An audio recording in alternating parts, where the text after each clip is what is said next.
Grüß euch, ich bin heute auf der Internationalen Alpenwirtschaftstagung in Saalfelden in Salzburg und habe da einen ganz interessanten Gesprächspartner, den Max Meyer-Mellenhof, unseren Landesjägermeister von Salzburg. Du Max, diese agrarische Zusammenarbeit, wie siehst du das, was ist da das Erfolgsrezept?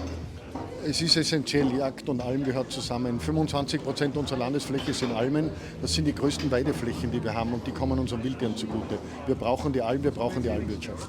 Knapp 10 Jahre bin ich in das Thema der Wölfe eingestiegen und wir haben nicht geglaubt, dass wir sozusagen so viel Land gewinnen und uns einer Bejagung nähern. Wie siehst du die Entwicklung und die aktuellen und wirklich großen Herausforderungen? Die große Herausforderung, dass man sich die Frage stellen muss, hat der Wolf in einer Kulturlandschaft überhaupt Platz? Wann ist der günstigste Haltungszustand? Und wir bejagen bereits, wir bejagen legal und das schon seit ein paar Jahren. Wir müssen den Bauern eine Perspektive geben und wir müssen eingreifen. Aber wir sind leider erst im Kindergarten, wie ich so schön sage. Es werden mehr Wölfe kommen. Geschätzter Landesjägermeister, für eine weiterhin gute Zusammenarbeit. Danke sehr.